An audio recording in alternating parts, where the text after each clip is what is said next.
সুপ্রিয় দর্শক, বাংলাদেশ টেলিভিশনের নিয়মিত আয়োজন ফ্যাসিবাদের দিনলিপি অনুষ্ঠানে আপনাদের সবাইকে স্বাগত জানাচ্ছি। আপনাদের সঙ্গে আছি আমি সাঈদ খান। আলোচনার জন্য আমার সঙ্গে আছেন দুজন অতিথি। আমার সঙ্গে আছেন বাংলাদেশ জাতীয়তাবাদী দল বিএনপির কেন্দ্রীয় প্রশিক্ষণ বিষয়ক সম্পাদক এবিএম মোশাররফ হোসেন। দর্শক, এছাড়াও আমার সাথে আরেকজন অতিথি রয়েছেন। আমার সঙ্গে রয়েছেন ইসমাইল সম্রাট, যিনি বাংলাদেশ সাধারণ ছাত্র অধিকার সংরক্ষণ পরিষদের আহ্বায়কের দায়িত্বে রয়েছেন। তিনি এই বৈষম্য বিরোধী আন্দোলনে রাজপথে সক্রিয় ছিলেন। সম্রাট, আপনাকেও স্বাগত জানাই।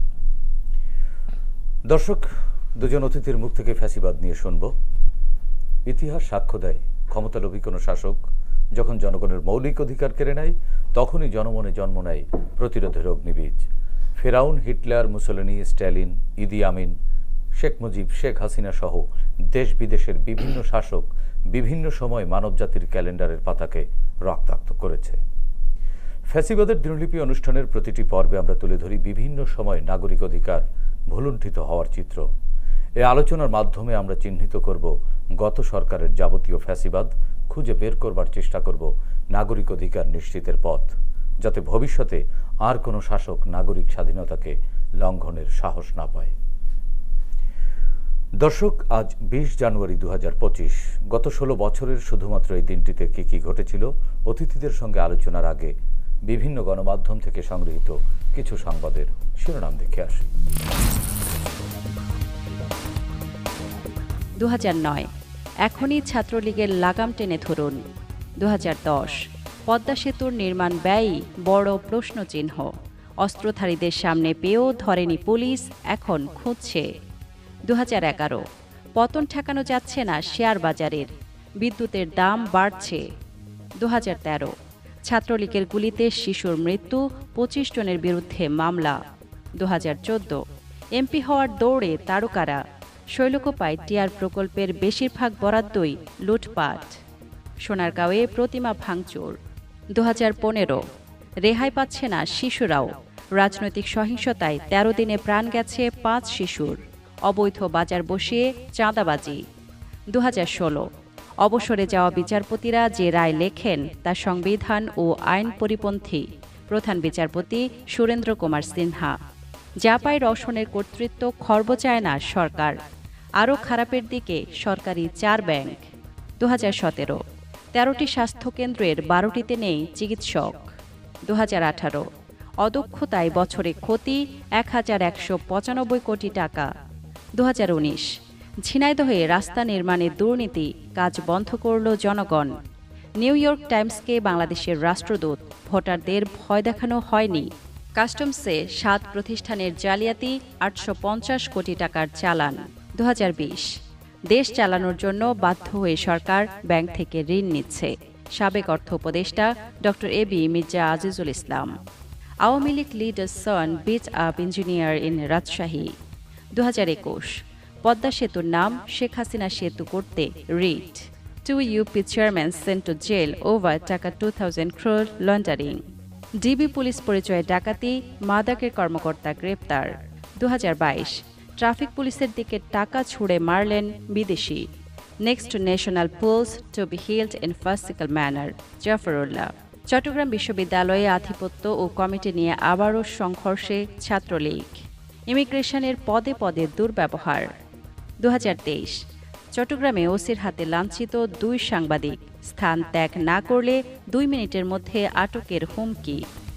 21 book fair, publishers denied stall on political consideration. উপনির্বাচন নিয়ন্ত্রণে রাখার কৌশল নিয়েছে আওয়ামী লীগ। শুরুতেই যাচ্ছি এবিএম মোশাররফ হোসেন, আপনার কাছে জানতে চাই, আমরা একটি সংবাদের শিরোনামে দেখলাম অস্ত্রধারীদের সামনে পেয়েও ধরেনি, না ধরার মোটিভটা কি হতে পারে?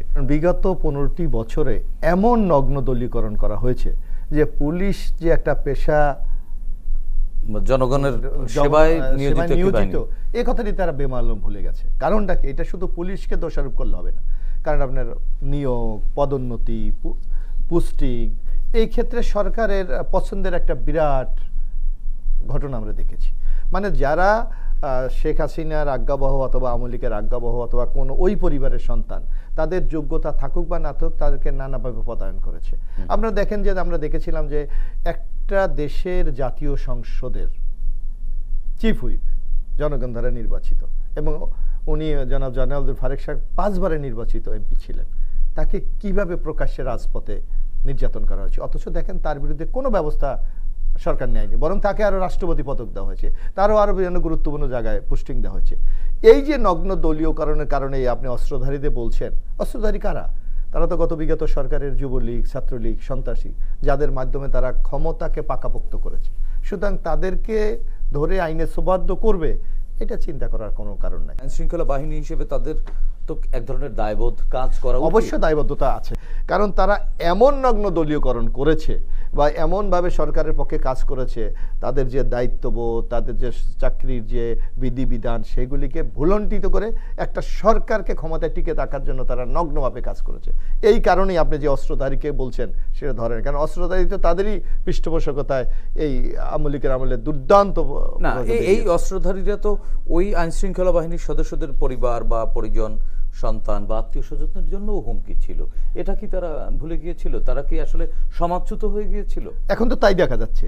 আপনি দেখেন যারা আওয়ামী লীগের আমলে যে সকল দুর্দান্ত প্রতিষ্ঠানের নাম আপনি শুনেছেন, এখন কি কাউকে পাচ্ছেন? কেউ পালিয়ে গেছে, তার কোনো ট্রেস পাওয়া যাচ্ছে না। সরকারের একটা আলটিমেটাম দিয়েছিল, এত তারিখের মধ্যে যদি আপনি যোগদান না করেন আপনার চাকরিচ্যুত করা হবে। তারা তো স্বেচ্ছা সেটা মেনে নিয়ে আজকে আত্মগোপন করে আছে। যারা ভিআইপি লোক, তাদেরকে কিন্তু রাষ্ট্রের দায়িত্ব তাদেরকে নিরাপত্তা দাও। আপনার নিশ্চয়ই মনে আছে 2014 কি 15-তে ঢাকা সিটি কর্পোরেশন নির্বাচন হয়েছিল।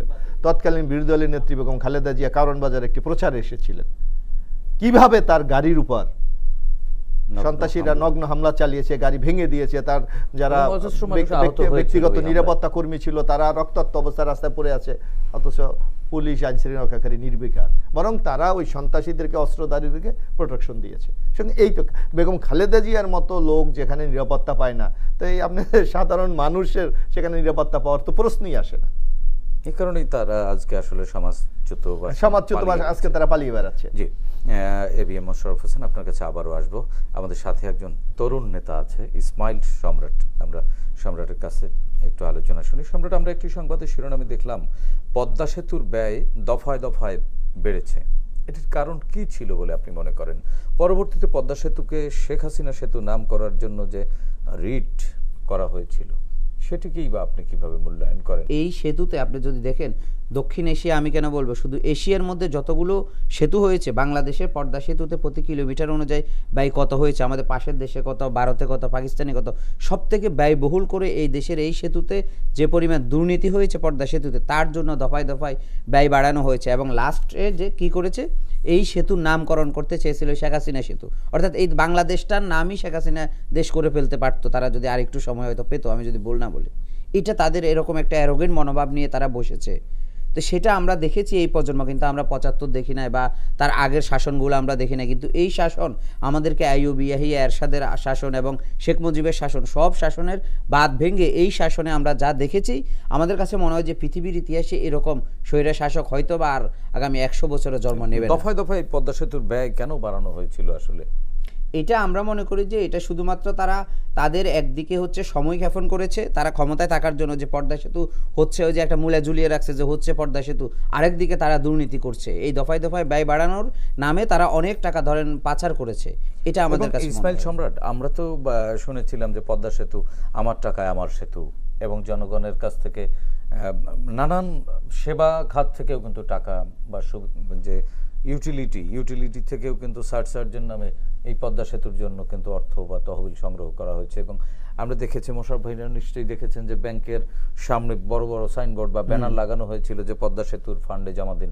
এরকমও দেখেছি। আসলে নিজেদের টাকায় যদি এরকম একটি সেতু করা হয়, সেই সেতুতে এত নিজেদের টাকা নিজেরাই এত চুরির কারণ কি ছিল আসলে? পদ্মা সেতুকে উপলক্ষ করে তারা জাতীয় নির্বাচনে তারা অবাধ টাকার সরাসরি যে একটা এই সেতু থেকে, এবং ধরেন পদ্মা সেতু পাশাপাশি রোহিঙ্গা ক্যাম্প, এই জায়গাগুলোকে তারা তাদের নির্বাচনে যে কালো টাকার প্রচার করবে সেটা তারা বেছে নিয়েছে ক্ষমতায় থাকার জন্য। জায়গা থেকে তারা কি মানে অর্থ হাতিয়েছে? অবশ্যই তারা অর্থ এগুলো কি হাতিয়েছে। প্রজেক্ট বানিয়েছিল তাদের? হ্যাঁ, এগুলো তারা এক একটা মেগা প্রজেক্টের নামে এক একটা মেগা চুরি করেছে তারা।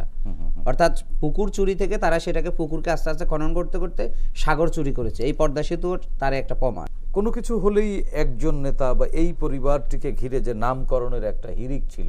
আমরা দেখেছি যে বাংলাদেশে অনেকগুলো পাবলিক বিশ্ববিদ্যালয়, বিজ্ঞান ও প্রযুক্তি বিশ্ববিদ্যালয় হয়েছে, সব অধিকাংশ বিশ্ববিদ্যালয়ের নামকরণ করা হয়েছে এই শেখ মুজিব, শেখ হাসিনা, বঙ্গমাতা, এই কাছাকাছি ঘুরে ফিরে। এই নামকরণ কেন করতে হবে আসলে?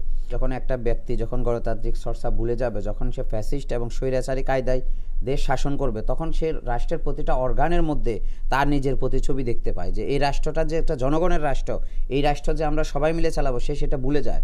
সে চেয়ারে বসলে সামনে সব শুধু তার প্রতিছবি দেখতে চায়, এবং তার প্রতিছবিকে সে নাম আকৃতি করে একটা স্তম্ভ পিলার দাঁড় করাতে চায়। তারই একটা অংশ হিসেবে আমরা দেখেছি যে এই ধরেন শেখ পরিবারের মধ্যেই বাংলাদেশের প্রত্যেকটা তারা যা করেছে সব শেখ পরিবার করেছে। এটা মানুষকে বোঝানোর জন্য তারা হল করেছে, বিশ্ববিদ্যালয় করেছে, এবং বিমানবন্দরের নাম পর্যন্ত চেঞ্জ করে ফেলেছে। এই যে জায়গাগুলো, এগুলো তো তারা করেছে। সুতরাং আমি এই মুহূর্তে মনে করি যে 5ই আগস্টের পরে তারা আগে যা করেছে, 5ই আগস্টের পরে এখন এই নামগুলো মুছে যাওয়া, আমি মনে করি যে এটা আসলে একটা নৈতিক দাবি আমাদের তরুণ প্রজন্মের। কেন?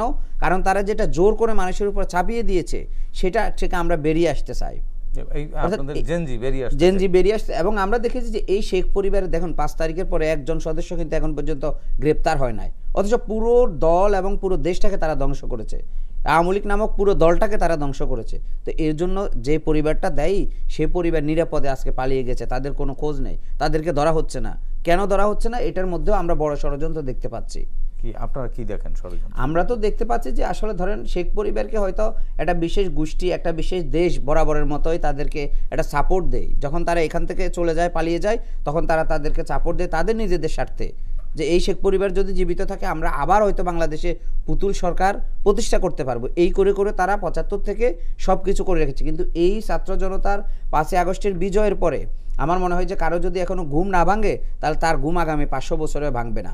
অর্থাৎ আওয়ামী লীগকে নিয়ে যারা এখনো দুঃস্বপ্ন দেখবে, তাদের মানে কি বলবো, আমরা তাদেরকে বলবো দেউলিয়া, যে তাদের ন্যূনতম নৈতিক জ্ঞান নেই। জি, আপনার কাছে শুনবো এবিএম মোশাররফ হোসেন ভাই, আপনিও কি মনে করেন যে এই যে এক ব্যক্তির নামে বা একটি পরিবারের নামে সব কিছু নামকরণ করবার যে কারণ, সেটি ইসমাইল সম্রাট যে যুক্তি দেখাচ্ছে জেনজির প্রতিনিধি হিসেবে, সিনিয়র পলিটিশিয়ান হিসেবে, আপনিও কি তাই মনে করেন? না এর পেছনে ফ্যাসিবাদের সিস্টেমটাই এরকম? না, ফ্যাসিবাদের সিস্টেমে একটা কথা জানি আপনাকে বলেন, আমাদের যে স্বাধীনতার যুদ্ধটা কি ছিল? গণযুদ্ধ। আপনি সেটা জানেন যে আপামর জনসাধারণ, বরং যদি আপনি একটা নির্মোহভাবে যদি বিশ্লেষণ করেন, আওয়ামী লীগ সেই সময় সবচেয়ে বড় রাজনৈতিক দল ছিল। কিন্তু তাদের যদি আমরা হয়তো স্বাধীনতা আমাদের বিরাট অহংকার, আমরা সব কথা প্রশ্ন করি না, কিন্তু আপনি ধরেন তারা কতজন লোক রাজপথে ছিলেন, যুদ্ধক্ষেত্রে ছিলেন, তারা কেউ কলকাতায়, কেউ অ্যারেস্টের নামে নিরাপদে থেকেছেন। এইগুলি হলো এই জনগণকে আজীবন তার একটা দাপ্পা দিয়ে গেছে। আপনি দেখবেন যে আমাদের কনস্টিটিউশনে আপনি যদি আর্টিকেল 7-এ যান, সেখানে স্পষ্ট ভাষায় বলা আছে যে এই রাষ্ট্রের মালিক হলো জনগণ। কিন্তু সেখানে দেখবেন এই শেখ হাসিনা বিগত এই যে 15 বছর যে ফ্যাসিস্ট গভর্নমেন্ট, সেখানে আর্টিকেল 7-এ তারা 7 ক খ গ এরকম তারা প্রতিস্থাপন করেছে। সেখানে একটি পরিবার, আপনি যে কথাটি বলেছেন, একটি পরিবারের সুরক্ষা দেওয়ার জন্য তারা ব্যবস্থা করেছে, একটা পরিবার যেন বাংলাদেশ। কিন্তু সেটা কি বাংলাদেশ? যেখানে গোটা বাংলাদেশের সকল মানুষের অধিকার সমান দেওয়ার কথা দরকার রাষ্ট্রের, সেখানে তারা বলেছে শেখ পরিবারকে বিশেষ নিরাপত্তা দিতে হবে। কিন্তু বাংলাদেশের কারণটা কি? শেখ পরিবার কি এমন ঝুঁকিতে ছিল? এর ওই যে ফেসিসদের একটা মনোভাব থাকে যে সব কিছু তাদের মতো, তারা মনে করে সব তাদের প্রজা। জনগণের মতামত, জনগণের মূল্যায়ন, জনগণের যে সেন্টিমেন্ট, এগুলোর কোনো আপনার দাম নাই। আপনি দেখেন এই যে দীর্ঘ 15.5টা বছর আমাদেরকে ভোটের অধিকার থেকে বঞ্চিত করেছে। আপনি সবচেয়ে ভয়ঙ্কর একটা জিনিস আপনি লক্ষ্য করবেন, যেই তরুণ বা তরুণীর বয়স, আপনি আমরা জানি 18 বছর বয়স হলে সে ভোটার হয়। 35 যেই তরুণ তরুণীর বয়স, সে ভোট কি জানে না। অর্থাৎ একটা প্রজন্মকে আপনি সম্পূর্ণ এই গণতান্ত্রিক মানসিকতা থেকে আপনি ফ্যাসিস্ট মানসিকতায় নিয়ে গেছেন। এই যে এর জন্যই তো হাসিনার বিচার হওয়া উচিত। এখানে আপনি দেখবেন বিএনপি যখন ক্ষমতায় ছিল 2006 লাস্ট, আমার স্পষ্ট মনে আছে, তখন এই পদ্মা সেতু তৈরির কিন্তু চূড়ান্ত সিদ্ধান্ত হয়েছিল। তখন এর ব্যয় প্রজ্ঞাপন ছিল মাত্র 10,500 কোটি টাকা। আপনি ধরেন এই 15 বছরের ভ্যালুয়েশন যদি বাড়ে, কত পার্সেন্ট বেড়েছে? ধরেন 20%, 20%, হ্যাঁ, বা 50% বেড়েছে। 50% বাড়লো, 20,000 হওয়া উচিত। জি, হ্যাঁ, সেখানে আমি সর্বশেষ জানি 33,000 কোটি টাকাতে পদ্মা সেতু বাস্তবায়ন বাদ করেছে। বাকি টাকা তাহলে কোথায় গেল? টোটালি এগুলি মানে লুটপাট এবং ডাকাতি, সোজা কথা। এখন আপনি কি মনে করেন যে এই পদ্মা সেতু প্রকল্পে যে আপনারা যে অনুমান করছেন বা আপনারা সন্দেহ করছেন যে এখানে দুর্নীতি হয়েছে, এই প্রজেক্টে আসলে দুর্নীতি তদন্ত হওয়া কি উচিত? অবশ্যই হওয়া উচিত, এবং সেটি রাষ্ট্রের সউদ্যোগে। এবং রাষ্ট্র, আমি দেখেছি যে রাষ্ট্র সে আগে যেই আপনার কানাডাতে যে মামলাটি হয়েছিল, এই সরকার, এই ইন্টেরিয়াম গভর্নমেন্ট সরকার ইতিমধ্যে পদক্ষেপ গ্রহণ করেছে, এই মামলাটি তারা পুনঃ তদন্ত করে। কারণ ওই সময় জানেন যে রাষ্ট্রপক্ষ থেকে কোনো সহযোগিতা করে নাই বলে মামলাটা কিন্তু খারিজ হয়ে গেছে। তা আমি মনে হয় যদি এটা সূক্ষ্ম তদন্ত হয় তাহলে অবশ্যই, কারণ আপনিই বলেছেন যদি 50% আমার বাড়ে, 10,000-21,000 কোটি টাকার হওয়ার কথা, সেখানে 33,000 কোটি টাকা হওয়ার ন্যূনতম কারণ নাই। এইটা হলো একটা লুটপাটের। আরেকটি সংবাদের শিরোনামে আমরা দেখলাম ট্রাফিক পুলিশের দিকে টাকা ছুঁড়ে মেরেছিল এক বিদেশি। এমন আচরণে দেশের ভাবমূর্তি নষ্ট হওয়ার জন্য কে দায়ী আসলে ছিল? এটা সরকার দায়ী, কারণ আপনি এমন নগ্ন দলীয়করণ, আপনি এখন দেখবেন, আমরা দেখেছি না, বিদেশি নাগরিক কেন টাকা না, এটা এখন রাস্তা আমরা তো দেখেন, আপনি যদি গাড়ি চালান, এক জায়গায় একটা রাস্তায় আপনি নামবেন, শুধু আপনি গাড়িটা ড্রপ করে গাড়িটা চলে যাবে, এর মধ্যে ট্রাফিক এসে আপনার 3,000-5,000 টাকা জরিমানা করেছে। অর্থাৎ অর্থ ইনকামের একটা সোর্স ছিল এই যে এই সরকারের, সেখানে আসলে কোনো শৃঙ্খলা ছিল না। আমার মনে হয় হয়তো বিদেশিদের সাথে এমন আচরণ করেছে, হয়তো কোনো অর্থ ডিমান্ড করেছিল ওই আজ্ঞাবহ সরকারের যারা ট্রাফিকে ছিলেন, হয়তো ওই, কারণ ওই দেশে তো, বিদেশে তো আর এই ধরনের ঘুষ নেওয়ার কোনো সিস্টেম নেই। আপনার যদি কোথাও আপনি চান আপনি তার বিরুদ্ধে কমপ্লেইন করবেন, সেটা জরিমানা হবে, অথবা জরিমানা ব্যাংকে জমা দেবে, কিন্তু ক্যাশ নেওয়ার প্রক্রিয়া তো তারা চালু করেছে। আমার মনে হয় যে এই অবস্থা দেখে উনি একটা ঘৃণা ভরে উনি টাকা দিয়ে, ঘৃণা কি শুধু ওই ট্রাফিক পুলিশের ওই ব্যক্তির উপরে না, এটা টোটাল একটা ফ্যাসিস্ট সরকারের বিরুদ্ধে, যে যে দেশে কোনো, আমাদের দেশের উপরেও তো এক ধরনের অবশ্যই নেগেটিভ মানসিকতা আপনার নেগেটিভ হয়েছে। আপনি যদি আওয়ামী লীগের আমলে বিভিন্ন জরিপগুলি দেখেন, যেমন আপনি মিডিয়াতে আছেন, আপনি দেখেন যে আওয়ামী লীগের আমলে সর্বশেষ যে মিডিয়ার যে ফ্রিডম হাউস আপনি একটা আছে, সেখানে দেখবেন যে আমাদের বাংলাদেশের যে র্যাঙ্কিং, প্রতিনিয়ত এই র্যাঙ্কিং আমরা অনেকটা নিম্নগামী হয়ে গেছি, তলানিতে। এইবার এই যে বর্ডার উইদাউট ফ্রিডম, সেখানে 2 ধাপ আমরা নেমে গেছি। অর্থাৎ সারা বিশ্ব থেকে গণতন্ত্র সূচক বলেন, আমাদের দুর্নীতির সূচক বলেন, মিডিয়ার সূচক বলেন, সকল ক্ষেত্রে কিন্তু আমরা নিম্নগামী ছিলাম। কারণ এই সরকার দেশটাকে এমনভাবে লুটে খেয়েছে, নির্যাতন করেছে, যে এইটা বাংলাদেশের যে একটা রাষ্ট্র হিসাবে আমাদের সম্মান, সেটা চরমভাবে ভুলণ্ঠিত হয়েছে। আপনারা কিন্তু ছাত্ররা সংগঠিত হয়ে 2018 সালের পর থেকেই এক ধরনের আন্দোলন শুরু করেছিলেন, এবং চূড়ান্তভাবে এই জুলাই বিপ্লব বা 5 আগস্টে আপনারা ছাত্ররা এবং আপনাদের সাথে জনগণ এবং অপর সকল রাজনৈতিক দলগুলো কাঁধে কাঁধ মিলিয়ে আন্দোলন করবার কারণে বাংলাদেশ মুক্ত হয়েছে। গত 17 বছর কেন অপেক্ষা করতে হলো? রাজনৈতিক দলগুলো কি পেরে উঠছিল না, না রাজনৈতিক দলগুলোকে পারতে দেওয়া হচ্ছিল না, বা রাজনীতি চর্চাই ছিল না? কোনটি আসলে?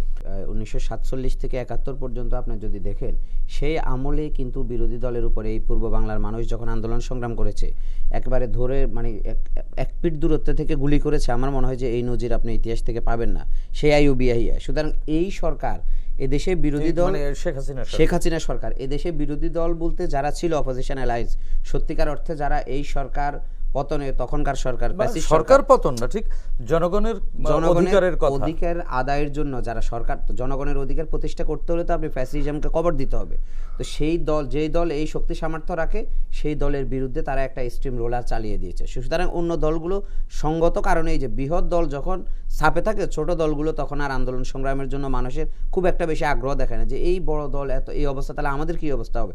তো এই পরেও আপনি দেখেছেন যে আজকে আমাদের যে সাবেক স্বরাষ্ট্রমন্ত্রী বেরিয়ে গেছে জেল থেকে, তাকে এই মিথ্যা মামলা থেকে যে কি উৎসব মুখর জনতা, জেল গেটে যদি আপনি দেখুন, এই 17 বছর কারাভোগের পরেও। তো এটাই হচ্ছে বাংলাদেশের সত্যিকার অর্থে যে চিত্র। আর গত 17 বছরে যে চিত্রটা এই তরুণ প্রজন্মের সামনে তুলে ধরা হয়েছিল, সেটা শুধুমাত্র আপনারা তো এক ধরনের ন্যারেটিভ দেখে দেখে বড় হয়েছেন। তো আপনাদের সামনে তো আওয়ামী লীগের ন্যারেটিভ বা শেখ পরিবারের ন্যারেটিভটাই প্রাধান্য দেওয়া হয়েছে, একেবারে তুলে ধরা হয়েছে। তারপরেও আপনারা এই যে তারা যে মিথ্যা বলছে, এটি বুঝলেন কখন? কখন থেকে বোঝা শুরু করলেন? 18 সালে আমরা যে কোটা সংস্কার আন্দোলন করেছি সেখানে আপনি দেখেছেন রাজশাহী বিশ্ববিদ্যালয়ে হাতুড়ি দিয়ে তরিকুল ইসলামকে মেরুদণ্ড ভেঙে দেওয়া হয়েছিল এবং কি পরিমাণ নৃশংসতা চালানো হয়েছিল ডাকসু হামলা থেকে শুরু করে সব জায়গায়। তো এই প্রজন্ম তো ধরেন তিলে তিলে তিলে তিলে এই সরকারের যেই বিরোধী আচরণ করছে, সরকার তো ফ্যাসিস্ট মনোভাব নিয়ে চেয়ারে বসে আছে, সে তো মানে সব কিছু দেখছে না, একদম কাঠের চশমা নিয়ে বসে আছে, কিন্তু জনগণের মধ্যে যে চাপা ক্ষোভ, তা না হলে একটা স্বাধীন দেশে আপনি পৃথিবীর ইতিহাসে কোন স্বাধীন দেশে এরকম জুলাই আগস্টের মতো একটা গণঅভ্যুত্থান দেখবেন? আমি যদি ভুল না বলি দক্ষিণ এশিয়াতে আপনি দেখবেন না। 200 বছর, 300 বছর, 500 বছরের ইতিহাসও আপনি খুঁজে পাবেন না এরকম একটা বিপ্লব হবে স্বাধীন দেশে, স্বাধীনতার জন্য হয়েছে আমি যদি ভুল না বলি, কিন্তু স্বাধীন দেশে তার সরকারের বিরুদ্ধে, দেশীয় সরকারের বিরুদ্ধে ফ্যাসিস্ট হওয়ার পরে এরকম একটা গণ অভ্যুত্থান হয়েছে। এটাই তো বুঝায় যে এই সরকার যা করেছে 17 বছরে তার একটা ক্ষোভের বই প্রকাশ হয়েছে। এবং তার সেই ন্যারেটিভ আসলে আপনাদের প্রজন্ম না, প্রজন্ম তো সরাসরি প্রত্যাখ্যান করেছে 5 আগস্টে। এই 5 আগস্ট যদি না হতো আমরা ধরতাম যে এই প্রজন্ম ঘুমিয়ে গেছে, বাংলাদেশের ছাত্র সমাজ এরকম ভূমিকা রাখতে পারে না। আপনি প্রাইভেট বিশ্ববিদ্যালয়গুলো দেখেন, নর্থ সাউথ বলেন, ব্রাক বলেন, ইস্ট ওয়েস্ট, তারা যা করেছে আমরা প্রাইভেট বিশ্ববিদ্যালয় বলতে বুঝলাম যে তারা রাজনীতি করে না, অধিকার সচেতন না, কিন্তু এই আন্দোলনে তারা যা দেখিয়েছে তার মানে বুঝিয়েছে বাংলাদেশের মানুষ দিল্লি না ঢাকা স্লোগান যখন উঠেছে তখন মানুষ বলেছে ঢাকা ঢাকা, ফ্যাসিস্ট না রাজপথ তখন মানুষ বলেছে রাজপথ, স্বৈরাচার না গণতন্ত্র তখন মানুষ গণতন্ত্রের পক্ষে অবস্থান নিয়েছে, ঢাকার পক্ষে অবস্থান নিয়েছে, এবং মানুষ তখন এই খুনিদেরকে না করেছে। পাশে এসে সাধারণ মানুষ এই আন্দোলনে না, এই আন্দোলন তো কখনোই বিজয় অর্জন হতো না যদি বিরোধী রাজনৈতিক দলগুলো এবং সাধারণ মানুষের সম্পৃক্ততা যদি না থাকতো। আপনি দেখুন ঢাকার মধ্যে সবচেয়ে বড় 2টা আন্দোলন হয়েছে, একটা হচ্ছে যাত্রাবাড়ি আর একটা হচ্ছে আপনার রামপুরা। 2টা আন্দোলনে কিন্তু ছাত্রদের সংখ্যা যদি 30% থাকে, সাধারণ মানুষের সংখ্যা ছিল 70%। আমি যদি ভুল না বলি যাত্রাবাড়িতে সাধারণ মানুষরা তো একেবারে অঙ্গাঙ্গিভাবে জড়িত। হ্যাঁ, যাত্রাবাড়িতে যতগুলো খুন হয়েছে তার মধ্যে 70% সাধারণ মানুষ। তো এই যে তাদের এত খুব কোথায়, আমি বুঝলাম যে অন্য দলের কর্মীরা যদি বেশি মারা যেত হয়তো আপনারা বলতেন যে ক্ষমতার জন্য তারা আন্দোলনে গেছে। তাহলে এই যে সাধারণ মানুষগুলো, যে 14 বছরের শিশু, 2 বছরের শিশুকে তারা গুলি করে হত্যা করেছে, 14 বছরের যে ছেলে তার বাবার হাত ধরে এসেছে, সে কেন এসেছে? মোশাররফ ভাই, আরেকটি সংবাদের শিরোনামে দেখলাম কাস্টমসের জালিয়াতি, ব্যাংক থেকে সরকারের ঋণ নেওয়ার কারণ কি হতে পারে? আসলে আমরা দেখেছি বিভিন্ন ব্যাংক সরকারের কাছ থেকে, বাংলাদেশ ব্যাংকের কাছ থেকে দফায় দফায় ঋণ নিয়েছে। সাধারণ মানুষের মাটির ব্যাংক নামে পরিচিত, সেখানে টাকা রেখেছে, সেই টাকাও কিন্তু সরকার নিয়ে গিয়ে গেছে, প্রাইস বন্ডের টাকাও নিয়ে নিয়েছে। আজকে আমাদের বাংলাদেশের ব্যাংকগুলো তারল্য সংকট। আপনি বিশ্বে কোথাও শুনেছেন একটা কেন্দ্রীয় ব্যাংক থেকে টাকা চুরি হয়ে যায়? সেটা কিন্তু এই সরকার আমলে হয়েছে। আপনি দেখবেন, আমি একটা উদাহরণ আপনাকে দেই। আমার মনে আছে যখন আওয়ামী লীগের আমলে এই ওয়ান সাইডেড পার্লামেন্ট, সেখানেও যখন জাতীয় পার্টি অথবা বিএনপিরও 5-6 জন ছিল, তারা যখন বারবার দাবি তুলছিল যে অর্থনৈতিকভাবে বাংলাদেশকে দেউলিয়া করে ফেলা হয়েছে, বাংলাদেশ ব্যাংকের যে পাচারা এর একটা কমিটি আছে, আচ্ছা আচ্ছা, মানি লন্ডারিং কমিটি। এই কমিটি একটা তদন্ত করেছে, সেখানে 2431টি অভিযোগ তারা উত্থাপন করেছে, প্রমাণ পেয়েছে যে এইগুলি এই মানি লন্ডারিং এর মধ্যে টাকা বাইরে পাচার হয়েছে। তৎকালীন অর্থমন্ত্রী ছিলেন আব্দুল্লাহ মোহিত, উনি সংসদে দাঁড়িয়ে বলেছে এদের বিরুদ্ধে ব্যবস্থা নেওয়ার মতো সেই ক্ষমতা আমার নাই। অর্থাৎ চুরিকে সরকার পৃষ্ঠপোষকতা। তার মানে কি, মানে সরকারের এখন দেখেন চোর শক্তিশালী ছিল। রাষ্ট্র যদি, আপনি যদি যিনি প্রধানমন্ত্রী উনি যদি চুরি করে, তাহলে আপনি অন্যকে ঠেকাবেন কিভাবে? আপনি দেখেন 5 তারিখ শেখ হাসিনা পালিয়ে গেছে, 8 তারিখ প্রথম আলো একটি নিউজ করেছে, আপনি দেখেছেন, সেখানে রূপপুর পারমাণবিক বিদ্যুৎ কেন্দ্র, সেখান থেকে শেখ হাসিনা, তার বোন শেখ রেহানা, তার ছেলে সজীব ওয়াজেদ জয়, তার বোনের মেয়ে টিউলিপ, যার মন্ত্রিত্ব গেছে আপনি দেখেছেন, তারা রাশিয়ায় গিয়ে রাশিয়ার কর্তৃপক্ষের সাথে মিটিং করে বাংলাদেশি টাকার প্রায় 60,000 কোটি টাকা ঘুষ নিয়েছে। একটা দেশের রাষ্ট্রীয় প্রধান যদি ঘুষের সাথে জড়িত হয়, একটি প্রকল্প দেখুন, আপনি দেখেন সালমান রহমান তাদের বেসরকারি উপদেষ্টা ছিলেন, একটা ব্যাংক থেকে সে 22,000 কোটি টাকা লোন নিয়েছে, সেই ব্যাংক এখন তারল্য সংকট, চলতে পারছে না। আজকে বিসমিল্লাহ গ্রুপ বলেন, আজকে সোনালী ব্যাংক কেলেঙ্কারি বলেন, হলমার্ক কেলেঙ্কারি বলেন, এগুলো তো সরকারের পৃষ্ঠপোষকতা হয়েছে। আজকে তো প্রতিনিয়ত রিপোর্টগুলি আসছে। এই যে আপনি দেখেন টোটাল 600 কত কোটি টাকা যেন সালমান রহমান বাংলাদেশ থেকে পাচার করে। নারায়ণগঞ্জের এমপি শামীম ওসমান, উনি $2 কোটি মানি লন্ডারিং করেছে, যেটা দুদক মামলা করেছে ইতিমধ্যে। তো 2 কোটি মানি লন্ডারিং একজন এমপি যদি করে, অন্য তাহলে মন্ত্রীরা এমপিরা কি করেছে আপনি দেখেন নাই? একজন মন্ত্রীর লন্ডনে 265টা বাড়ি। অর্থাৎ রাষ্ট্রীয়ভাবে এই চুরিটাকে পৃষ্ঠপোষকতা করা হয়েছে, এই লুটকে পৃষ্ঠপোষকতা করা হয়েছে, এদেরকে রাষ্ট্রের যত সুযোগ সব দিয়ে আজকে বাংলাদেশকে একটা দেউলিয়া রাষ্ট্রে পরিণত করেছে। যার জন্য আপনি দেখবেন, আপনার ইচ্ছা মনে আছে যে একসময় আমরা শুনেছিলাম যে রিজার্ভ 45 মিলিয়ন বিলিয়ন ডলার, এখন হয় কিভাবে 18 বা 20 চলে এলো, অর্থাৎ সব দুর্নীতি। এবং আরেকটি জিনিস আপনি দেখবেন, সবচেয়ে এই সরকার দুর্নীতিকে প্রতিষ্ঠানের রূপ দিয়েছে বিদ্যুৎ খাতকে। আপনি দেখেন বিদ্যুৎ খাতে আওয়ামী লীগের আমলে এই রেন্টাল, কুইক রেন্টাল, এমনও প্রতিষ্ঠান আছে 1 মেগাওয়াট বিদ্যুৎ আমাকে সরবরাহ করে নাই দেশ রাষ্ট্রকে, অথচ তারা কিন্তু তার মানে ক্যাপাসিটি ট্যাক্স বা ভাড়া বলেন হাজার হাজার কোটি টাকা তারা নিয়ে গেছে, মানে ক্যাপাসিটি নিয়ে গেছে। এবং আওয়ামী লীগের আমলে 1,25,000 কোটি টাকা শুধু বিদ্যুৎ খাতে তারা বাইরে পাচ্ছে। এবং আদানি গ্রুপকে আদানি গ্রুপ থেকে 1 মেগাওয়াট বিদ্যুৎ আপনি আনেন নাই, এখন তারা আমার রাষ্ট্র বাংলাদেশের কাছে ডিমান্ড করছে $10,000 কোটি, তারা নাকি আমাদের ক্যাপাসিটি ট্যাক্স পায়। সুতরাং এমনি প্রত্যেকটা সেক্টর আপনি দেখবেন যে লুটপাটের মাধ্যমে বাংলাদেশকে তারা একটা মানে নিজেদের সম্পত্তি মনে করে একেবারে পোকলা করে দিয়েছে। সুতরাং এই যে আপনি বলছেন কাস্টম বলেন, এরা তো সব তটস্থ ছিল এবং তাদের লোককে এই দেখেন না, একদম কাস্টম ছাগল কাণ্ডে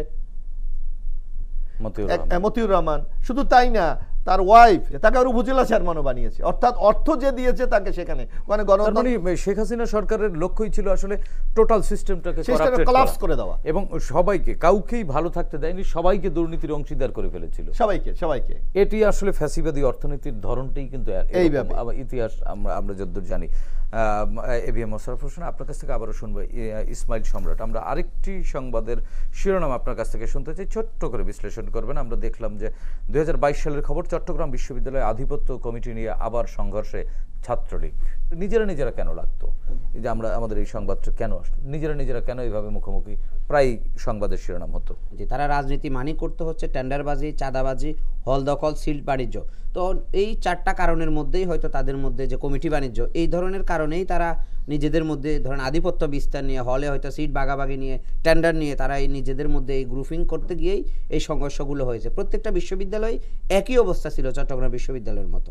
এবিএম মোশাররফ হোসেন, চট্টগ্রামে ওসির হাতে লাঞ্ছিত 2 সাংবাদিক, স্থান ত্যাগ না করলে 2 মিনিটের মধ্যে আটকের হুমকি দিয়েছিল পুলিশ।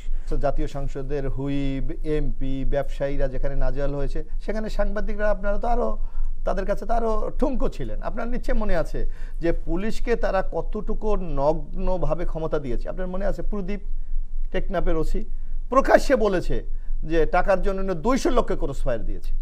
কার পৃষ্ঠপোষকতায়? আপনি দেখেছেন একজন সেনাবাহিনীর মেজর, তাকে কিভাবে, মেজর সিনহা, তাকে কিভাবে প্রকাশ্যে গুলি করে হত্যা করা হয়েছে।